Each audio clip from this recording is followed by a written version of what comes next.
So when you can intelligently decide what is right and what is wrong, for you, you become cause over the situation. That is the first step in stopping the fear. As fear is only an inability to observe. Once you understand that there is really, the story is not what they make it to be, you will stop being afraid and no one will be able to change your mind because you will know how to look. But at the beginning, when you don't know how to look, it sounds really bad. When you can observe, you are not afraid. And when you are not afraid, you can find what is right for you, what is logical for you. Not because 200 reported say so, but because you know. And this is really important. Are you a parrot? Most people are simply parrots. They just heard something and they're repeating it. They don't actually understand. They don't really understand. They hear something and they're repeating it. They hear, oh, it's difficult, or it's dangerous, so it's difficult and it's dangerous because someone says so. Since we don't know how many cases actually exist, the statistic looks worse than what they actually are. If there are 1 million people that are infected, but only 100,000 people develop symptoms and get reported, and from these 100,000, there are 1,000 that die, it seems that the virus has mortality rate of 1,000 people by 100,000, or 10% mortality rate. Yet, if you will take all the 1 million people that actually got infected, you will find that 1,000 deaths out of 1 million equal to 0.1% mortality rate. Do you understand this concept?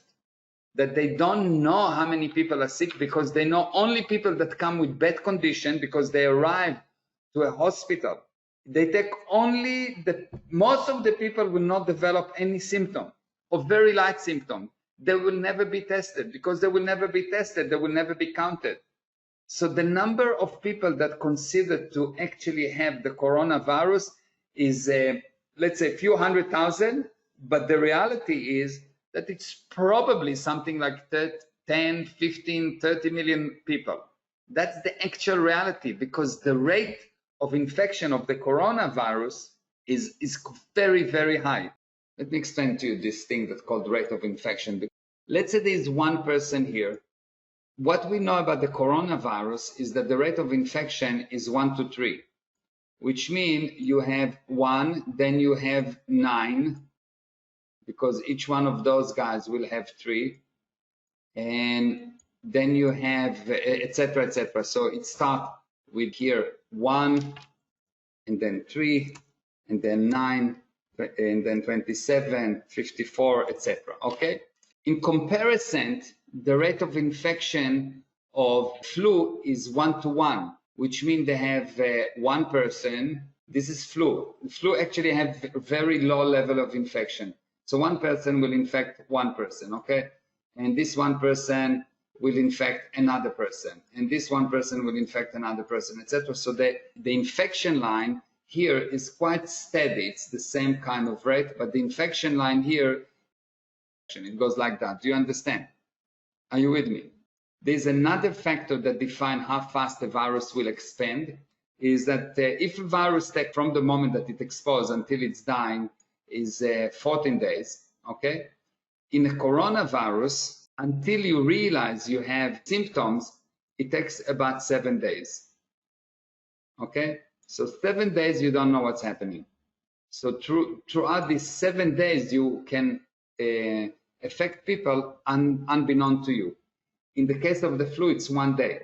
What does it mean? That if the total number of flu cases in this period is more or less around the globe per year, flu goes more or less about 30 million people, and this is 3 times faster, but exponential bigger, this thing will be minimum, the coronavirus will be minimum at this moment, right now, 30 million people.